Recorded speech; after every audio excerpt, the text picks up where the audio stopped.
Well, it's another rainy day in Oregon.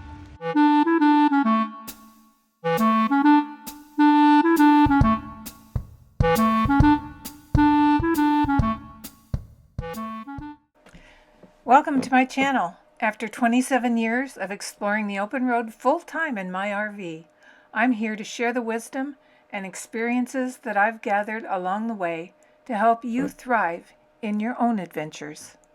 Come on in.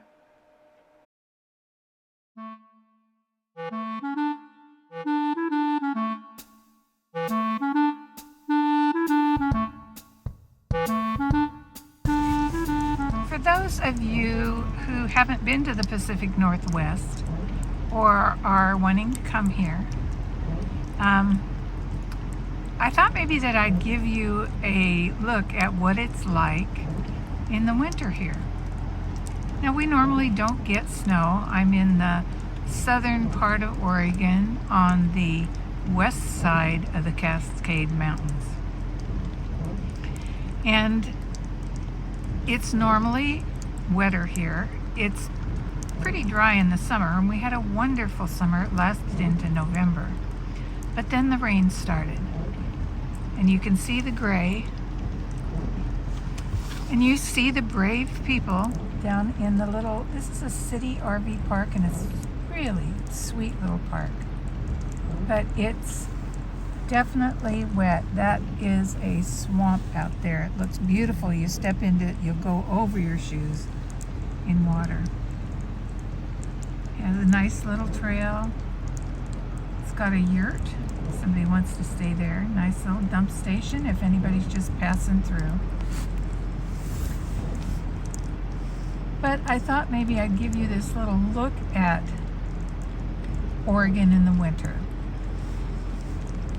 One of the reasons I started RVing was because of the gray and dark days. This is 3 o'clock in the afternoon, and it's wet and dark and gray. So a little bit about my origin story.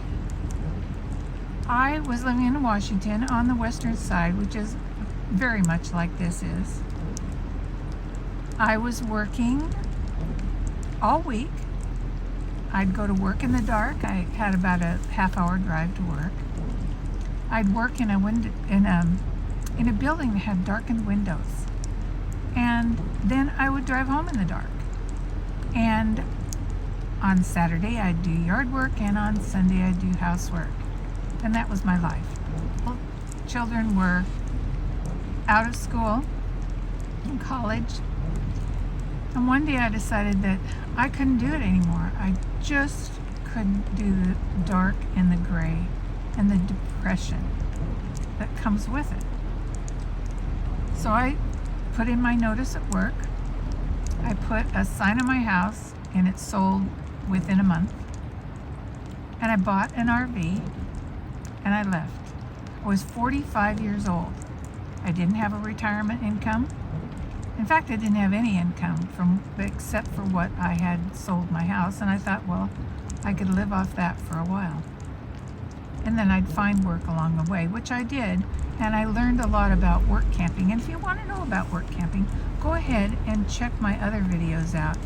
I've done how to find work camping jobs, my worst work camping jobs, and how to actually get a work camping job. So if you're interested in making a little money while you're traveling, that's a good idea to check those videos out. Anyway, I bought this motorhome. I had never driven one before. I called my brother. I said, I've never driven this big 30-foot motorhome type thing before. Could you come and pick it up for me? And he said, I've never driven one either, but I've driven a truck, so it can't be that hard. So he brought it home. And over the next week, I would take it down every afternoon into the Kmart, which was closed at that time, parking lot, and I would drive it around, try to park it, back it up.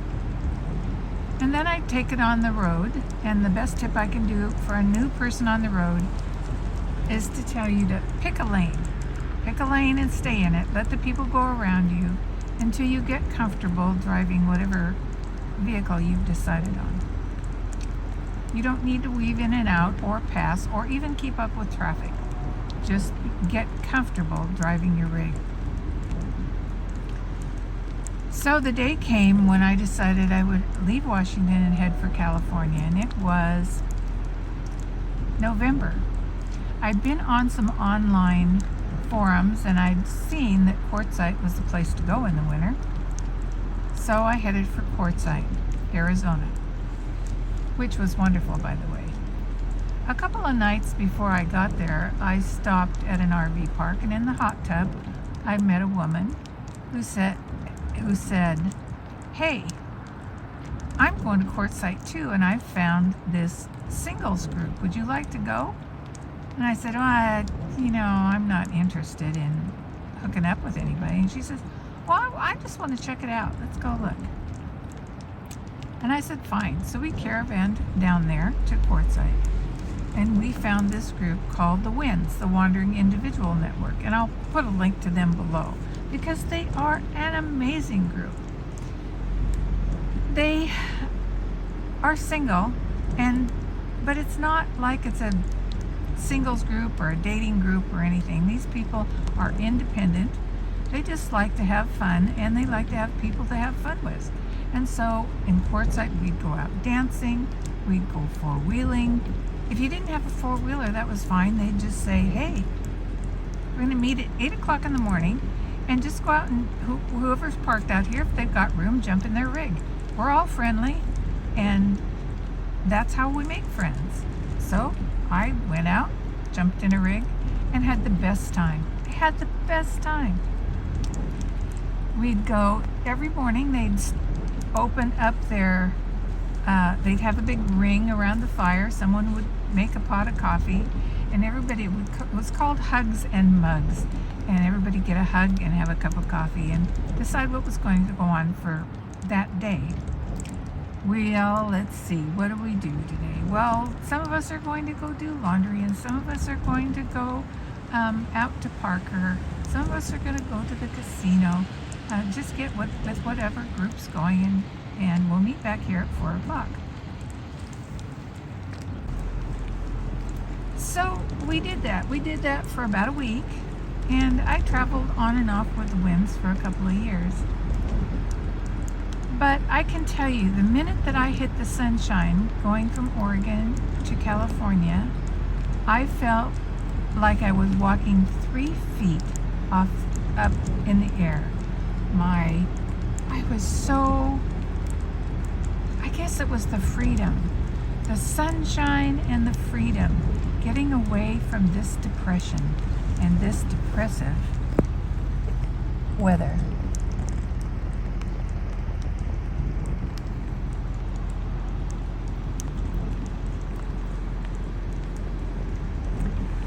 I can't recommend this lifestyle enough. It's healthy. You're outside your RV most of the time. You're hiking, you're shopping, you're just doing everything outdoors, and you get the fresh air and you get the exercise, and you can eat healthy, and it's a wonderful life. And I think it keeps you young and active. And so again, I recommend it. I'll tell you what, I loved it so much. I did it for 27 years. Now, not everybody does it for that long of a time, I can tell you, and there are reasons to stop. And I eventually had to stop because my husband, who I met through the WINS at Quartzsite, got ill and passed away. And so I was grounded. I have recently bought another RV, and I intend to go back out again this spring because I can't take another winter of this.